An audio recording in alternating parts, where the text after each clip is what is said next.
Hi, this is Ashok Sinha. I'm the author of Gas and Glamour, and you're listening to U.S. Modernist Radio. Mama don't allow no architecture around here.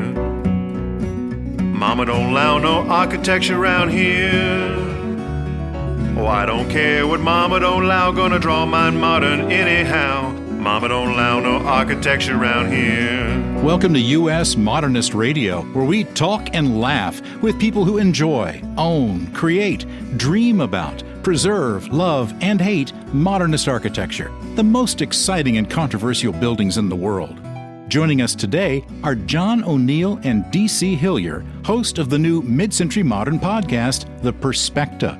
Later, stick around for musical guest Eden Atwood, who will leave you breathless. And now, out of breath, here's your host, Mr. Modernism, George Smart. Hey, thanks, Tom. That's what happens when you spend time listening to Eden Atwood singing. Either that, or I need to spend more time on the treadmill. But in my continuing quest for exercise avoidance, I just bought a 9-bot. That is an e-scooter made by Segway, along the lines of Lime or Birds units you see on city sidewalks strewn about in the U.S. and Canada. Scooters, like poker, take 15 minutes to learn and a lifetime to master. You have to be vigilant because one slight movement will put your butt right on the asphalt. I wouldn't say these are dangerous, but thanks to the encouragement, nagging of friends and family, I did get a helmet. And thanks to another friend, I took my first rides in a huge cemetery in Raleigh, one with no people, cars, and lots of small paved roadways. If you think that's weird, no worries. The cemetery approves of these quiet practice runs. In fact, it was a major stop for years on the Raleigh Segway Tour. I've been there, and I've fallen there. U.S. Modernist Radio is underwritten by Modernist realtor Angela Roll. In a timeless adventure that we are completely making up, realtor Angela Roll grew up in Estonia, the daughter of a former ambassador wrongly accused of spying on next-door Lithuania.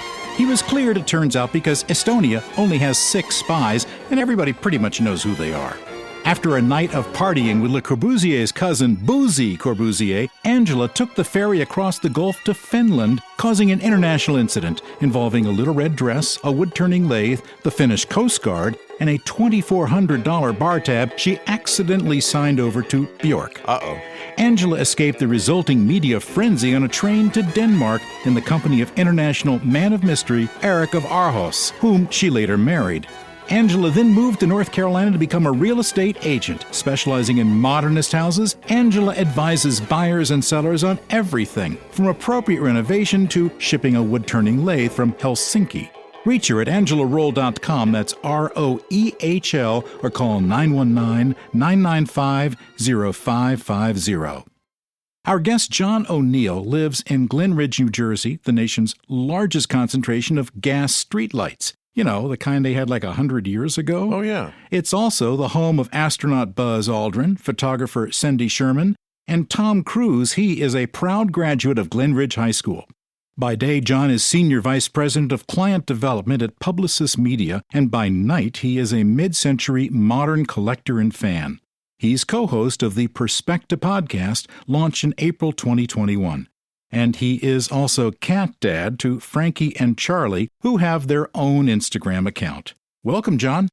Thanks so much for having us. Great info on Glen Ridge there. I didn't know that much. Oh yeah, Tom Cruise all the way. Yep, and the gas streetlights.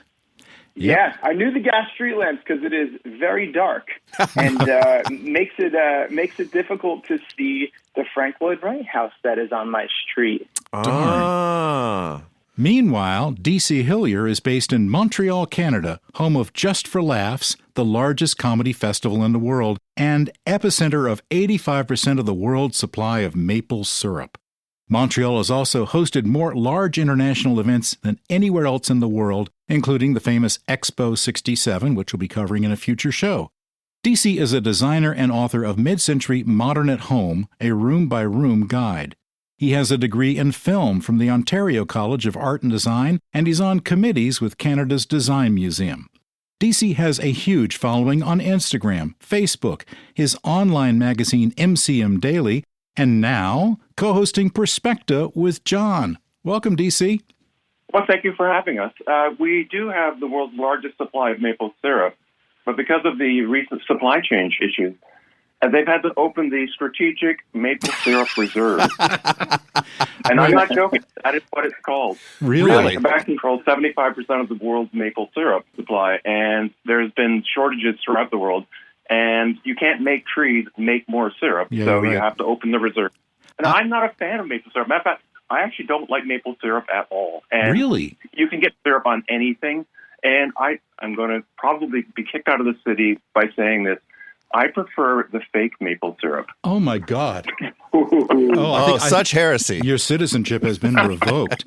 I have been to one of those. I've been to one of those maple syrup houses or cabins or shacks, whatever they are, north of Montreal. Cabine à sucre. Yeah. Sugar shack. Yeah, a sugar shack. You're right. And it is amazing. You really can get maple syrup on anything.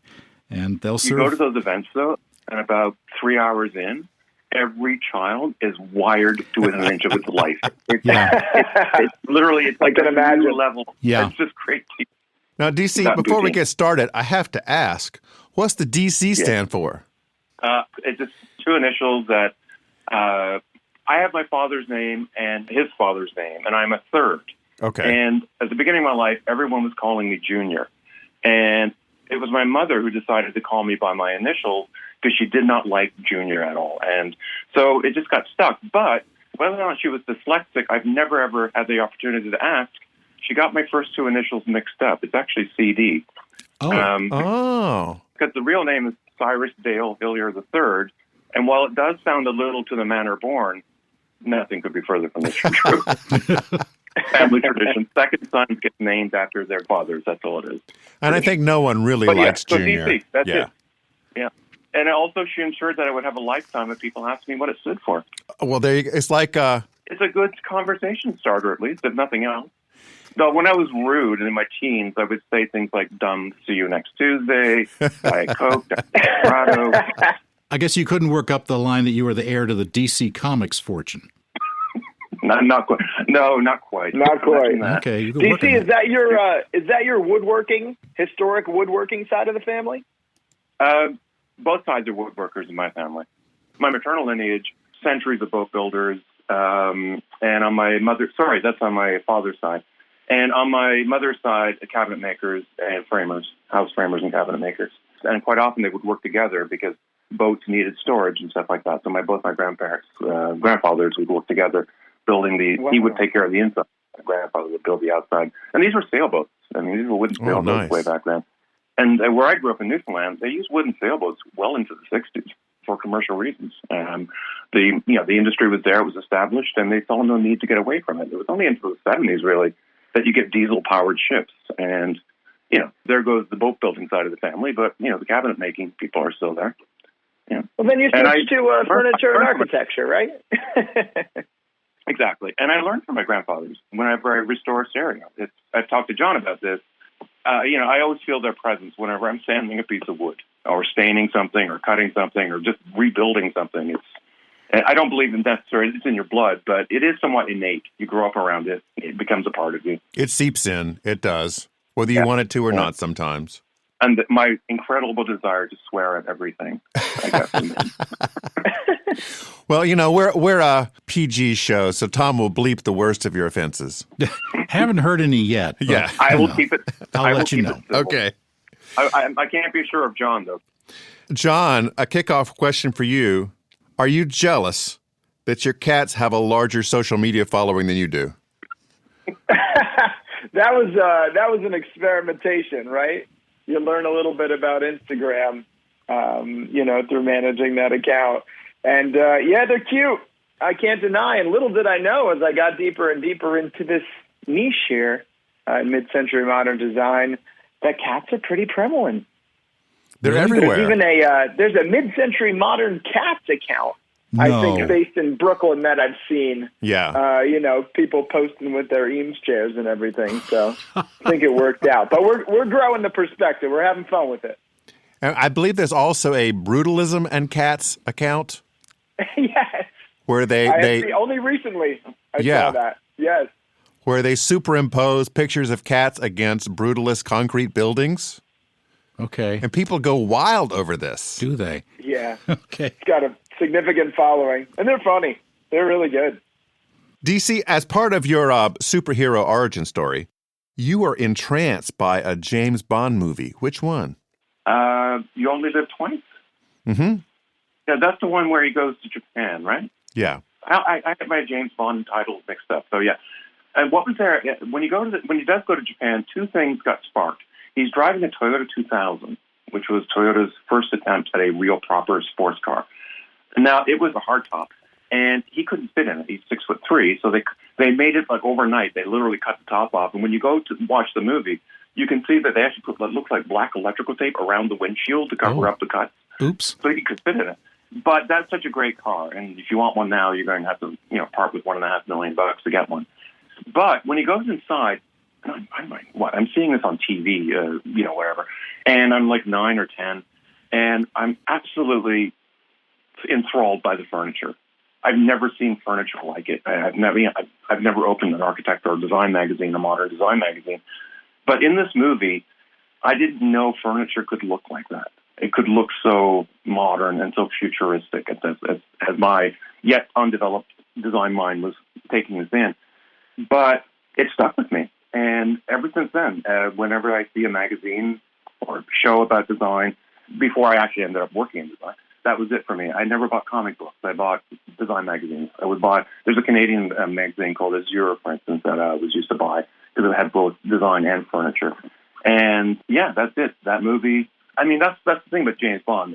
It always has the villain's lair in it. And in 3 of those movies, it's a John Lautner design. Right, sure.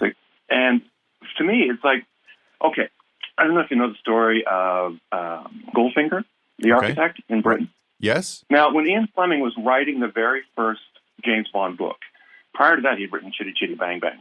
So he wanted to write this spy book. And he was living in a 200-year-old house. At the bottom of his property, and it wasn't his property, but near his property, there were these series of cottages. And he was hoping to preserve them. But the architect, Goldfinger... Erno Goldfinger, yeah.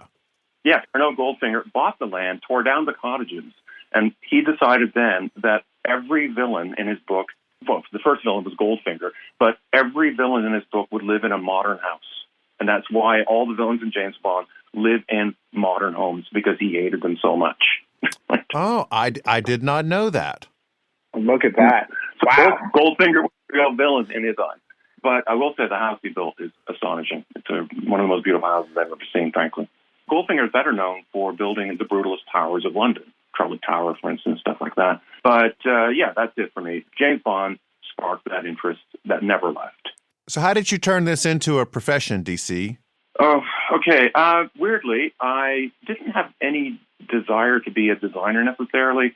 So I jumped 2 grades in high school, ended up at university at the age of 16 with no clue with what I wanted to do. And like every student that doesn't know what they want to do, they go into the social sciences. So I went into clinical psychology. And at first it was fine. It was fun to learn stuff. But then after my bachelor's degree, I had to decide what I wanted to do. I think in retrospect, foolishly decided I'm going to pursue the master's in what I've already studied. And I got my master's in clinical psych. But I wasn't happy. Halfway through that, I moved from Halifax, Nova Scotia to Toronto, Ontario.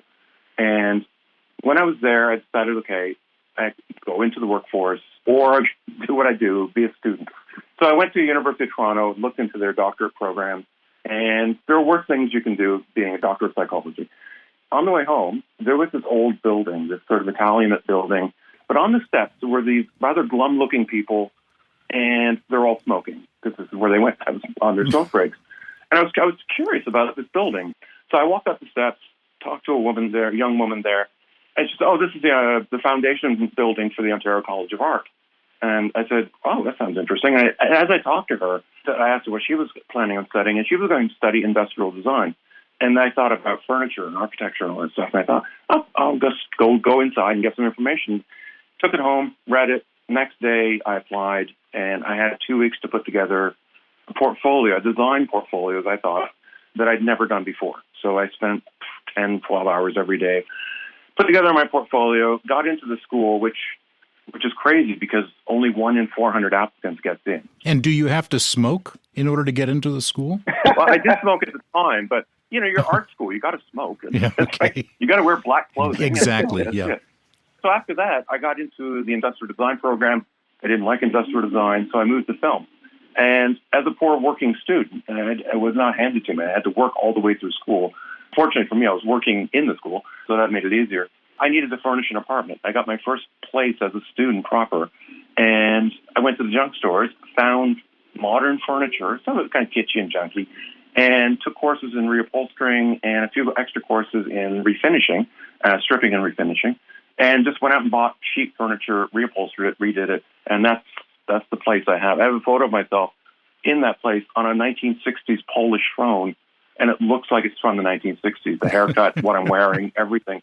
But yeah, that's how I got into design. While I was at school, somebody wisely said, you're studying film. There's not like you can go to the film place and get a job as a director or a writer. You may need a backup. So I decided to study graphic design. I moved to Montreal. Then I became a packaging designer, then an interior designer. And then I was tired of it and decided to write a blog about it. I was on a break. I broke my foot or toe, 2 toes, on my last job. So I was on an extended break, and that's when I started the MCN Daily. And that has been really wildly successful, DC. You know what? This is the weird thing about being internet famous. It's like a lot of people know you, but you don't have any money. But I tell you one thing, those who fail at it are those who don't care about their subject. They care about the fame. And I've seen that. I mean, I'm not on Instagram or whatever. Can you imagine me posing shirtless on Instagram with a design chair in the background, putting up a peace sign, and that's good for them because they are their own brand. But for me, because I'm an ag ed, I spent 11 years in post-secondary school because I had nothing else to do. I was all about education, teaching people all these things. And you'd hear these comments like, well, you're posting a lamp that's $20,000. We can't go out and buy a $20,000 lamp. And I used to tell people, wow, but imagine if you could identify that lamp in a thrift shop. And people have.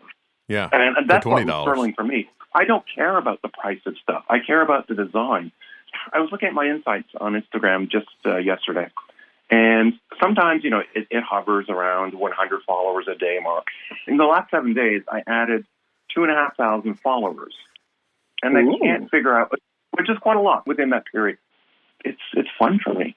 There are some days the comments are a little stupid, but that's the nature of online That's the nature of everything these days. Yeah, exactly. But hey, I'm always thrilled that people say, I lived in that house. That is the nugget for me. Like when I meet, or meet in quotes, people who lived in these houses that I think are worth showcasing. People who grew up in these wonderful homes that they grew up in, architectural treasures. It's incredible. But so often don't anymore.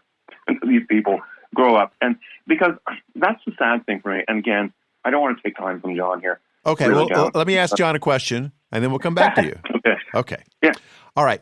John, in the podcast, The Perspecta, you made the choice to present it both in audio and video formats on YouTube. What went into that decision? And will you be featuring DC shirtless soon? Well, he put that one out there. So I don't know. We shall see. Maybe a bad Photoshop job, Easter egg somewhere. But look, I think DC and I connected, and I sort of did the opposite. I went into business. I went into marketing and advertising. And, during this last couple of years at home, I think I was seeking to, number one, do more research and learn more about this design style that I love in mid-century modern, and really create. I was seeking a podcast. I wanted to create something ultimately where I was the audience and I wanted to listen to that, right? So I think it is such a visual medium that video is critical. Before DC and I connected, one of my first phone calls was Greg Gibaldi, who does all of our technical work and joins us in the podcast with his quips. And he consumes more on YouTube, and I consume a bit more on the podcast. And he has a bit of a, let's say, a 101 level, but quickly growing knowledge. And I'd say I'm at 201, and DC's at, 5601. I don't know how big those courses go up. But we thought it was really important to showcase and start to form those connections between the items or buildings, homes, pieces of furniture, so that somebody can start to learn. And the videos we're putting up are pretty long. and we've stuck to that, and we're gonna keep optimizing here and there and cutting them up and seeing what sticks. But people watch them, and that really has been the most fulfilling part of this. I mean, the fact that we're delayed a couple days on putting a video up, and somebody reaches out and says, "Hey, I didn't see that go up. I usually watch it twice before I listen to the audio." And I said, "Wow, I guess we're doing something pretty cool here." You really are. I mean, you've only got 7 shows so far, but you've had some great guests: Yicky Torres of Atomic Ranch, Matt Bliss, who's been on our show, Tim Ross, who's been on our show from Australia. Yeah. Who have you got coming up? Honestly, right now, I think we're open for business. We have a few folks that I keep pretty close to the chest that we've been coordinating with. I think we're sort of getting to the point, which is sort of interesting, that we're being considered press. So I don't know if you fall into that. Oh, yeah, well. that happens. Yeah, but, the people we reach out to, form a connection with, say, hey, I got to get my PR team involved. Yeah. And I need to get approval to discuss some of this stuff because we have some big things coming up. So from that perspective, it's getting Perspecta. It's getting more and more interesting. And I think 2022 is going to be interesting. We're hitting a little slowdown right now. I'm actually getting married on New Year's Eve to my fiancée, Kelly. Oh, and we're getting married at the TWA Hotel. Oh, so wow. Talk about historic architecture there. As long as everything goes to plan. John, weren't your cats involved in the proposal? They were. They were. Good research. Tell us that story. It was a surprise on Easter after we had been dating for many years. And it was not easy to wrangle them, but I was able to sneak the ring on a collar, bow tie collar that I added to our cat, Frankie, and, kind of push him over. Was Frankie not on board at first? Frankie didn't approve of his choice. We had some trying moments. There was a lot of treats involved. Let's put it that way. But he executed well, and we're excited for our New Year's Modernist wedding coming up. Well, that's great. The TW Hotel is one of our favorite places. I've stayed there quite a few times. Are you going to get married in the airplane or where on site? So there is a reception hall under one of the larger buildings that was built in more contemporary times where all the rooms are. So that's down there. And then the goal is to celebrate potentially in sort of the main lobby area, depending on if they have a bigger party. But we'll see the ball drop, and it should be a good time. I got to say, every time I walk in there now, it's been a few times for me as well, coordinating. It is just breathtaking. It really is. It makes you stop, and I'm hoping to share that with all my guests. Really in the same way that, we're ultimately trying to share education on the Perspecta. Surprise people, delight them, start to make it clear that this is a distinct style, and it's something with a great deal of history. There's a lot to sink your teeth into. That's why we're all here, man. Yeah. DC, you're quite a collector. I'm wondering, have you exceeded your house and started storage units yet? Oh, you know what? One of the pieces of advice I got from a collector years ago was, do not pay rent for your things. Basically, pay rent for yourself and fill your place that you pay rent for yourself with things. And once you've met your limit, stop. I regret to say that's not the case.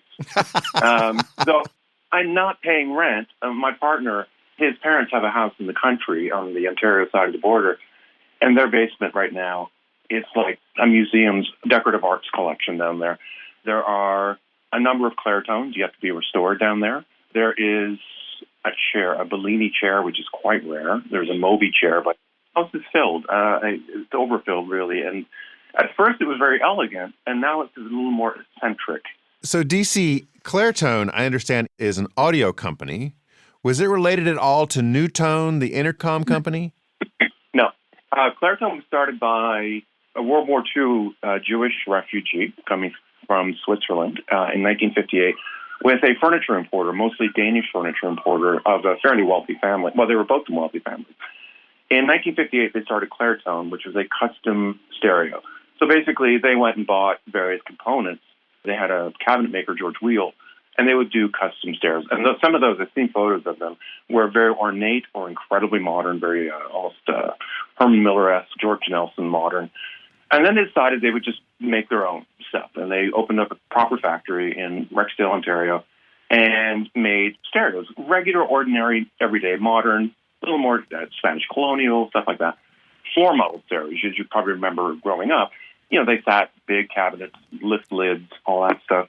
Right. And they were doing fine, but they thought they could do better. So they hired British designer Hugh Spencer to come up with something for the 64 Merchandise Mart building, our furniture fair in Chicago. And he, no idea what to do. He was playing around with sketches. I've actually seen the sketches he was doing. He had some very outrageous, cool ideas. But what he presented to the co-founders of the company, Peter Monk and David Gilmore, was a piece of 2x4 with a tennis ball glued at either end. 2 tennis balls. He said, something like this. And within 6 months, they had a working prototype made. And that's the thing they took to the show. And they were simply besieged with orders for this thing. However, that didn't pan out. Because when they finally got to manufacturing it in early 64, I spoke with the production manager who was responsible for that, the making those stereos. And he said it was a nightmare to make those things. They were so labor-intensive. The aluminum, all the cast polished aluminum was made by a cookware company. And they nearly actually went bankrupt because their own production got delayed so long trying to fulfill the orders for Clairton. Now, I'm looking at a picture. Were the balls meant to be speakers? They were speakers? They are speakers. Ah. Yeah. So when they finally went to market, the cheapest they could make it, and it was razor-thin profit at this price, was $2,000 for a Project G in 1964. So roughly the same as a modest car today or an average car. Right. And they made 390 of them, of which they sold less than 200. The rest went back to the factory where they simply got dismantled. The aluminum got melted down again to reuse back in the cookware company. And so far we have accounted for about 54, I think exact number, still around today. And they're quite collectible, and people, when we restore them, we update them as well. We put modern, better preamps. We redo all the wiring. We recap the amps to make sure they sound as good as possible. But also, Clairton decided in '66 to put out the G2, which was half the price. And it sold marginally better, but not a runaway success.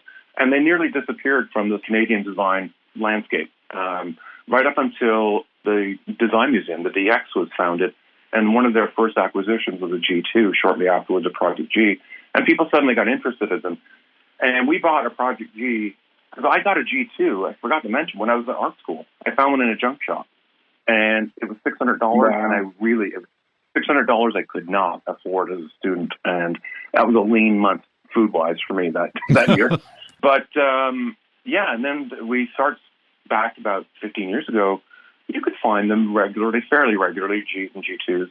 And at one point, we find them, clean them up. We weren't actually doing the restorations at that point, but we found one that had been gutted. So I rebuilt the interior and all that. We had 22 of them, Project Gs and G2s.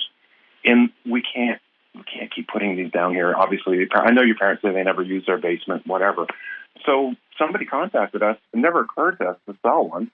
So he bought a G and a G2. So he got one for his office in New York and one for his condo in Vancouver. And ever since then, we've acquired more. And sometimes people will send us theirs for a restoration. We update them to wireless, too. So when you select tape on the end, it receives wireless signal. How do they sound? Okay, there's 2 levels of sound for them. The first generation Project G will literally knock your socks off. It's amazing how great that stereo sounds. Now, they put out a second generation, which sounds very, very good. But they didn't do a very good job matching the amp to the speakers, because the speakers were British Wharfdale. So anyway, we actually fixed that problem with the T10s when we get them. We take them to a guy who knows how to make them better match to the speakers. The G2 sounds fun. Like, it's a fun-sounding stereo. It's really kicky sound. It's like, I can see why this was used for dance music, because it's got a heavy bass to it.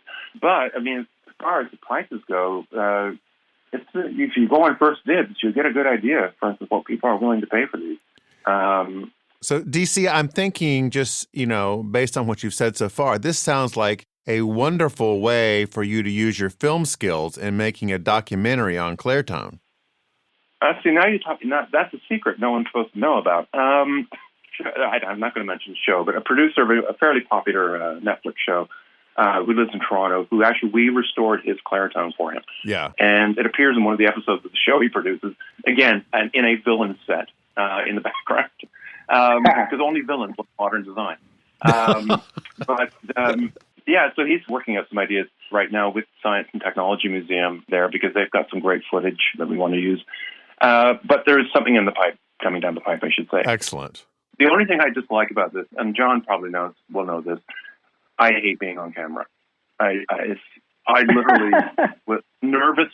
The first podcast, I was literally about to throw up before I went and sat in front of the camera. I know it sounds strange, but, because you're an influencer, an Instagrammer, and all that stuff. You're all about being on camera. You'll rarely see a photo of me on Instagram. But I just don't like how I look on camera. And it's just me. I know that, and I'm not going to get into the depths of that. But thanks to John and Greg, it's gotten so much more fun to get on camera. And I think that's why I thought, I'm ready to do that documentary now. Because they're going to show the full process of restoring one of these stereos. Yes. Wow. May I ask John a question? Sure. John, you saw the photos I sent you recently, of course, of the full rebuild restoration? Yeah. Because that's what, actually, when you told me about doing a podcast, a smaller podcast, about Clairtone and Clairtone restorations, I think that's what edified it for me to agree to do the documentary. Because I've been vacillating back and forth. But since you and Greg both expressed such enthusiasm to see the process, and I think everyone loved the good before and after story. You know what I mean? So, yeah, there will be a Clairtone documentary. I'm not sure what form it'll take, but it's coming. Well, DC, that's great to hear. And if you need a forward or anything, happy to chip in. You want to do that audio with your sportscaster voice? There you go. Somebody said that. That was funny. I've never claimed to have that kind of voice, but I'm glad the microphones work well. Yeah. I want to ask both of you a question about a piece of MCM furniture. I know that, DC, one of your favorite pieces is the 1956 model 670 Eames Lounge, designed by Charles and Ray Eames. That's just the technical description. Most people just call it the Eames chair and ottoman. Exactly. I have been looking for a long time for the ES 106 lounger. You know where any of those are lurking, maybe in someone's parents' basement in Canada? Is that the long lounge? Yeah. Yeah. They are hen's teeth. They're as rare as hen's teeth in the sense that quite a lot were made, but you almost never see them come up. The only place I find that they must have been popular in Chicago, or at least in Illinois, because Right Auction has had probably more of those, when I say more, maybe 3 or 4, of those come up for auction than any other auction house I can think of. But my basement find is a Surge movie lamp. I've never seen an Eames lounger. I did find many things in basements, but not that particular lounger, no. Well, I will be looking for that on, is it rightauctions.com? Yeah. Right20.com. Right20.com. 20. Okay. Yeah. Okay. Yeah, we'll keep our eyes out. Look, I think the networking aspect and the connections that we've made through the podcast are just incredible. I was able to ID a credenza I bought that was not identified through a connection with, some of the dealers and stuff that follow the podcast and are so kind enough to comment when we post. And it turned out to be a Gerald Luss credenza, who was very, influential at the time, life building and interior design and has a great house, furniture design for business. Yep. Incredible house. That was actually part of the discovery, is that the knobs on my credenza are the same as the knobs in the kitchen of that house. And I was able to notice that and contact the owners of that house. And Gerald is still making clocks. I think he's 95, 96 years old. So I've talked to his wife, Susan, about speaking with him on the podcast. But, it's just an amazing community. I think, too, when it came to a name, I own Kent Coffee Perspecta pieces. I'm going to do my whole bedroom in it. I have a little drum side table. It's a bit of marble. But people just go nuts for this stuff. And that's what really made me feel as though, somebody might listen if I give it a shot and try to host a podcast. Well, if you're getting down to the level of knobs, you're really becoming a forensic modernist. Yeah. I'll take it. This should be like, modernism crime scene investigation. I've discussed some extended episodes with a few dealers local in New Jersey. I really find it interesting when there are American-made furniture companies that you see pieces here and there, but you don't know much of the history. I think one I spoke about with a fellow dealer in New Jersey called Flux Modern is a James Phillip furniture company out of Patterson. It's like, hey, should we call some people and record it and do some investigation? Another one on our mind is, and George, maybe we can do something together, is the story of Albert Parvin and the furniture he designed for various hotels. Oh, yeah. As well as American of Martinsville and some of the connections that he had. And so, doing a little deep dive on some interesting topics like that is definitely in our future. Last two questions. DC, I'm going to give you this one. Why do you think mid-century modern design continues to attract such a large number of fans? It's not a tricky question, but it's certainly a multifaceted one. I think what's interesting about design and modern design, generally speaking, is that it's not beholden to any previous style. I mean, it wasn't like the Victorians decided to bring back Jacobean architecture, for instance, or neo-Gothic architecture as they did. You get the Deco, and even Deco pays homage to, obviously, the Nouveau, and the Nouveau paid homage to earlier design, Victorian movement. But when you get to modern, it was post-war. Everybody wanted new. They were tired of the sort of the austerity of the war years and the misery of the war years, especially in Europe. And they wanted something new.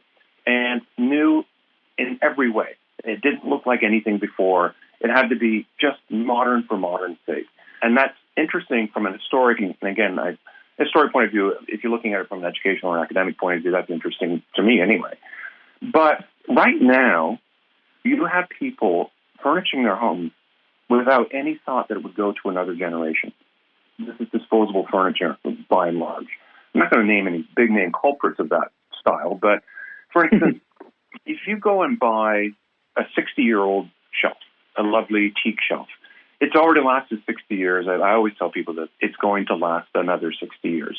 And it's also a nice piece. And you don't have to spend a lot of money, and perhaps you shouldn't spend a lot of money to have a nice, enduring piece of furniture. Imagine you have a shelf, again, your kids are grown, they're moving into their own home, you can give them that shelf, and it's a great piece, a family piece at that point. It's not just something you bought new or used secondhand. And that I find enduring. I think there is sort of a waning interest in instant putting furniture together, flat pack stuff. I think it's always going to be there. It's part of it's ingrained now. It's always going to be a part of the cultural landscape of furniture. But there is enough people sustaining an interest in modern design and architecture because it is, how do you say it? It's optimistic. It's hopeful. Interesting. It's very hopeful. Yeah. When I'm talking to people about modern design and the schools of modern design, the dialogue and the exchange can get a little pedantic. And I don't want to do that when it comes to design. And when I wrote the first book, second book coming soon, when I wrote the first book, I tried to stay away from as many isms as possible because I want people to understand that this is not just something people like, collect, put in museums, look at from beyond the velvet rope. This is stuff you sit on and use and play with even. You have to love this stuff, and if you get to know it a little bit, I'm sure you will develop an appreciation for it. Now, that's sometimes naive on my part, but passion comes hand in hand with naivety. That's a good quote. Passion comes hand in hand with naivety? Naivety. Naivety. I think. Nativity is a different thing. Okay. Right. Yeah. But that sometimes involves that passion, shelter too. was modernist, right? Now, John, last question. Do you think postmodern is going to have this kind of popularity, or is that hopefully over? That's a deep one. Look, I think more than ever, people are considering their environment, right? Where they live, what they have, what they own, how long that's going to last. DC, to your point, one thing that dawned on me really early, not necessarily in terms of the art form or design form, but, so much has been done. And I think that's kind of how I think about postmodernism. We're bound to repeat. And I personally I find my solace and enthusiasm and atmosphere and as Jicky said on our last episode, a bit of a modernist escape in this design style that I've grown to really love, right? And so I surround myself with it. I learn and I go deep about it. I just hope if people are drawn to, more of a postmodern approach or various design styles, they go deep into it, right? And they do their best and put their effort and energy towards preserving that. That's really my kind of consistent sort of call to action, Okay. If you find something you love, continue to invest in it, learn about it, because there's a lot there. The podcast is The Perspecta, and it's great. Gentlemen, thank you for joining us. Thank you so much, George. Thank you. So much fun.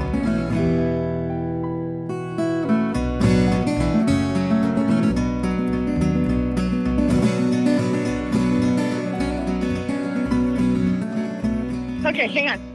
I'm just going back to the car. So you're in the Bed Bath & Beyond now. What did you go there for? A mini waffle maker, of course. As one does. And what possessed you to want mini waffles all of a sudden? Because I am doing my keto January because of my indulgent December, and it's part of my I just like to spend money. This is the best opening to an interview I think I've ever had. Live from Bed Bath & Beyond, it's Eden Atwood. Oh, I'm so sorry. Let me just tell my girl I'll call her right back. Okay. Hello. We got a great opening there of you rushing out of the Bed Bath & Beyond. It's so nice to meet you. Likewise. It really is. Okay. Okay. Jazz vocalist Eden Atwood was born in Memphis and moved at age 5 to Butte, Montana, also home to the oldest Chinese restaurant in America. Her grandfather was novelist A.B. Guthrie Jr., and her father, Hubbard Atwood, wrote Tell Me About Yourself for Nat King Cole. I Was the Last One to Know for Stan Kenton, and No One Ever Tells You for Frank Sinatra. So clearly Eden was genetically engineered for this career. She's also an actress with roles on Loving, The Commish, and The Untouchables. She's an advocate and activist for children born with differences of sex development. And she's a psychotherapist. Welcome, Eden. Hi. Thanks for having me. Oh, sure. So growing up, did you get to hang out with any of the people your dad wrote for? Oh, no. I mean, by the time I was born, he was 50 and no longer living in LA. He was in Memphis, of course, and was the vice president in charge of music at a jingle house. So his career had shifted into a musician by trade. And did he oversee any famous jingles like You Deserve a Break Today or? State Farm, Like a Good Neighbor. That was, I think, one of the ones that came out of the Tanner Corporation, Pepper Tanner jingles. They're very cute. I have lots of recordings of them. Yeah, that's still around. Yeah, I don't know that was actually one of his. I just know that came out of Pepper Tanner. Now, when did you first start writing and arranging your own material? Well, I had a really inspired first piano teacher. I started in the second grade, and she had her students writing lyrics and writing simple melodies from the very beginning as a way to teach theory and a way to teach rhythm. And it was a really brilliant approach of hers. And so that started very early. And what was your first song? Do you remember? I think it was something that said like floating along the silvery sea, something. I don't know. It was something like that. Floating along the silvery sea. Yeah, okay. Right? Yeah. I think I know that one. Yeah. Yeah, I'm sure you've heard it. There are a couple of jazz singers and performers who went into psychotherapy. I think Helen Reddy was the one that I knew the most. Tell us. Really? Yeah. Helen Reddy became a psychotherapist in Australia. I had no idea. And one of my favorite songs to sing recently is You and Me Against the World. Oh, that's a beautiful song. It's a wonderful tune. And she sang it beautifully. She certainly did. And she passed away just a couple of years ago. Yeah. Quite young, actually, comparatively these days, where people live into their 80s and 90s. Mm-hmm. So tell us, as a psychotherapist, Eden, is there any cure for people who love modernist architecture? I'm afraid there's not. It is purely a matter of management and maintenance. I see. No drugs we can take, anything like that? I'm sorry to say no. It is the daily practice of not going down the rabbit hole. That is true. We should put that on our T-shirts. Modernism, a daily practice of not going down the rabbit hole. Well, this first song, You Leave Me Breathless, was written in 1938 by Frederick Hollander and Ralph Freed for the movie Coconut Grove. It's been covered by some unusual personalities. Ozzie Nelson, who most people don't know was a band leader before he became a TV dad on Ozzie and Harriet. Another TV dad from My Three Sons, Fred McMurray, who I didn't even know sang at all. Plus Nat King Cole, Ray Charles, Nancy Wilson, and Ella Fitzgerald. Here's Eden from her 2004 album, This Is Always, the Ballad Session. You leave me breathless.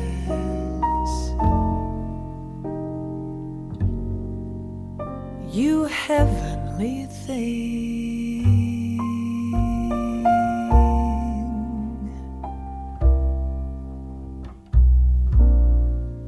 You look so wonderful. You're like a breath of spring. You leave me speechless.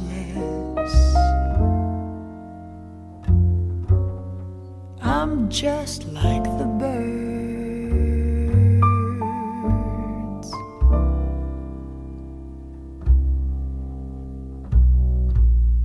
I'm filled with melody,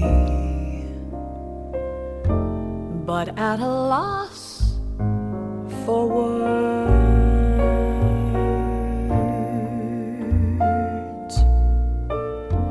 That little grin of yours, that funny chin of yours, does so much to my heart. Oh, give your lips to me, for darling, that would be the final touch to my heart. You leave me breathless. That's all I can say.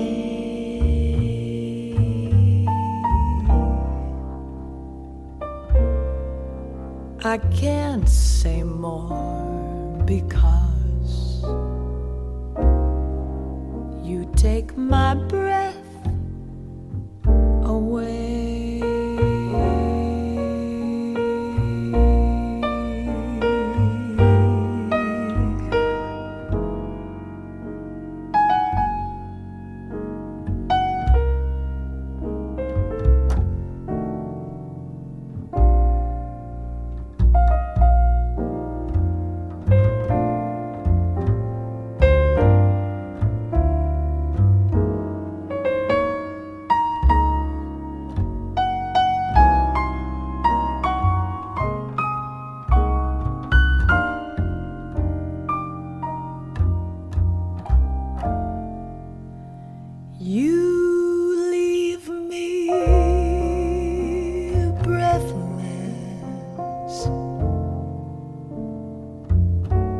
That's all I can say. I can't say more because you take my breath away.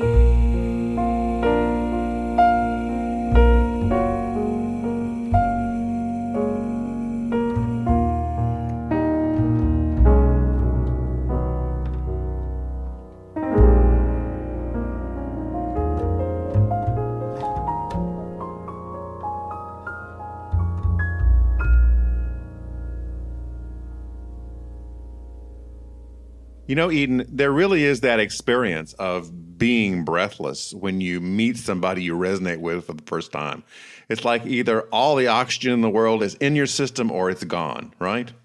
I've had that experience. Yeah, I have too. It's like where the air is electric and for some reason you're not hungry. I've always noticed that. I completely lose my appetite when that happens. Yeah, that's a good call. I recognize that too. Yeah. So, as a therapist, what are most people coming in for these days? Anxiety. Yeah? Yeah, anxiety, panic attacks. That's a big uptick. That is part of the pandemic. People are not able to manage the things that have been difficult for them in the ways that they used to. They're much more homebound. There's cultural shifts that are happening, and people don't have access to the same kinds of things they used to have access to manage that anxiety. And maybe manage is what I'm hoping to help people do. I would say maybe what they did previously was more along the lines of distraction. It's got to be tough for both young people and single people for whom social interaction is the day-to-day expectation. Indeed. It's been very hard on young people. I have an 18-year-old son myself who's in his senior year of high school. He happens to go to a boarding school now for this. So they have a closed campus. But for those kids that are still in public school systems, it has been profoundly dysregulating and destabilizing that everything they thought they could expect and everything that they were used to expecting has changed so drastically. I've read different accounts how we're going to have new kinds of mental illness coming out of this pandemic. Well, I don't know that there's any new flavors of mental health issues, but definitely an uptick because we're having to learn how to adapt. And adaptation can be very stressful, particularly when you have historical trauma or anxiety. Oh, sure, on top of what you're already dealing with, right? Mm-hmm. Do you have any good tips for coping for us cooped up in our houses? Yes. Here's one of my big tips that I give to everybody. If you feel that you are starting to get anxious or tight, you have to learn how to notice it when it's at a 3 so that you can use some of the hacks and tips and interventions like breathing and focusing on soft belly. If you let your belly be soft, it's very difficult to hang on to tension in other parts of your body. But if you sort of do what we all kind of used to do, which is just to ignore it and keep ourselves busy, and then occasionally you find yourself at a 6 or a 7, by the time you're at a 6 or a 7, you sort of have to just ride it out and let the cycle complete. But if you catch it at a 3, when you're trending up, you have a much better shot at managing it without having to go into a full anxiety attack. That's good advice because we do feel it coming on. We just ignore it or pretend it's not there. And sometimes people don't want to bring more attention to their anxiety because they are afraid it will inflame it or make it worse. So they're used to using distraction as a way to pretend it's not there. And previously, when we've been in our busy lives, going here and there, that may have been a strategy that could work sometimes, but we don't have that same sort of access.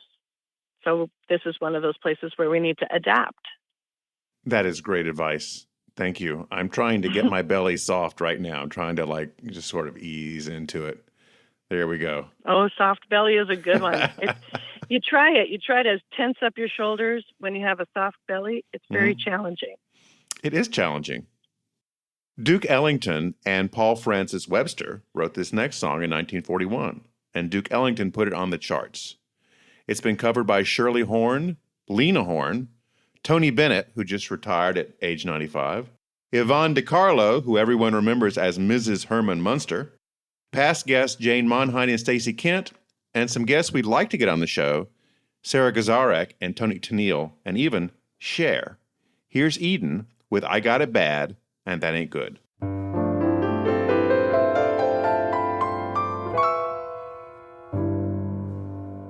The poets say that all who love are blind. Well, I'm in love, and I know what time it is.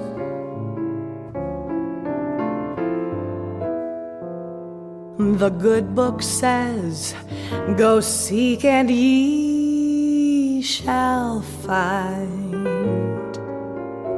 Well, I have sought, and my, what a climb it is.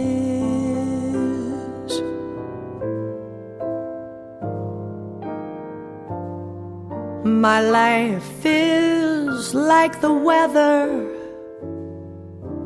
It changes with the hours. When he's near, I'm fair and warmer.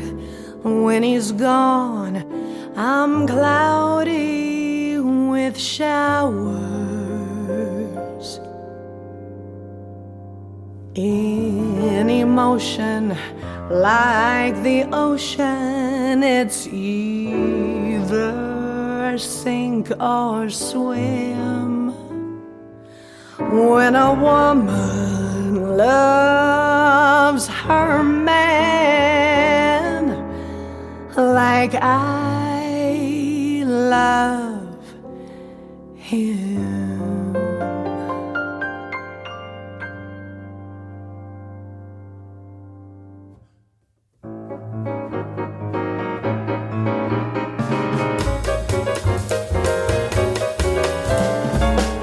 Never treats me sweet and gentle the way he should.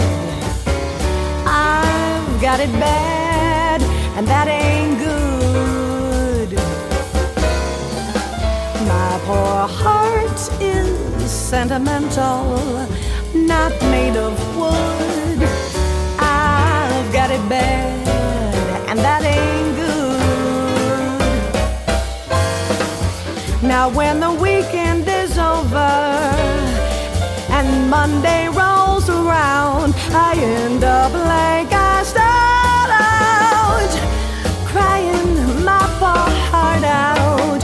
He don't love me like I love him. Nobody could. I've got it bad, and that ain't good.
Sweet and gentle the way you should. I've got it bad, and that ain't good.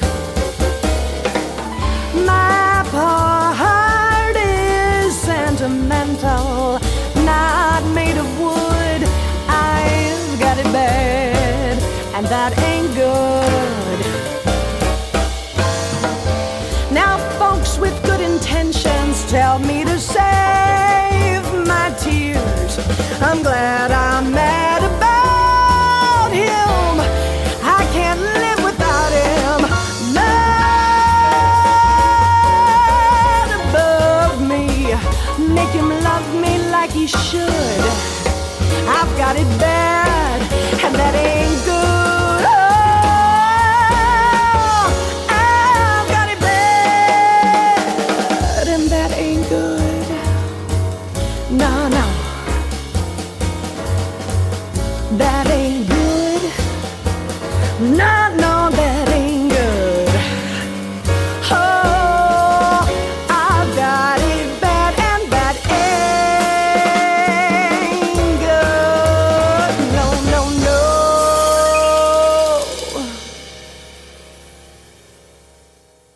Eden, is there much modernist architecture in Carbondale, Illinois? You'll be shocked, but no.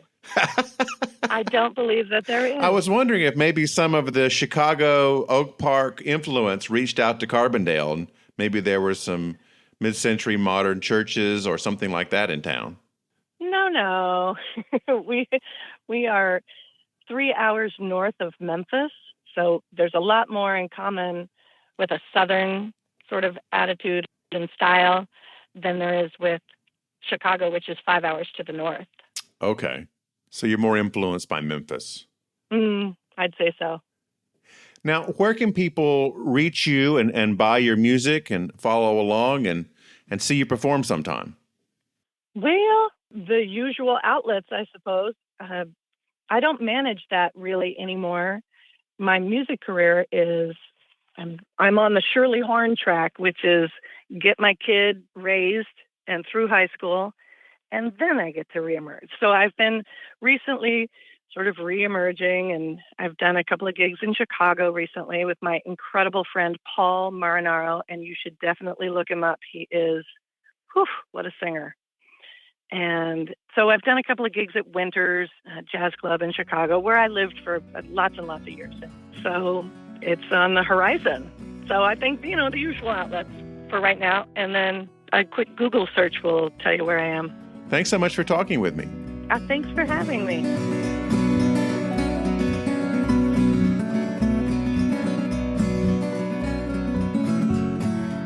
Thanks for listening. U.S. Modernist Radio is underwritten by Modernist realtor Angela Roll.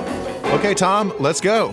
Visit usmodernist.org's massive archives to listen to past shows, discover documentation of 15,000 significant modernist houses, and access 4 million pages of classic 20th century architecture magazines. U.S. Modernist Radio is produced by Soundtracks Recording Studios in Raleigh, North Carolina. Our theme song is performed by George Smart and Robinson Earl. Help rogue archivist Carrie Cesarino fight seasonal affective disorder by sending her an email, or scotch, to carrie@usmodernist.org.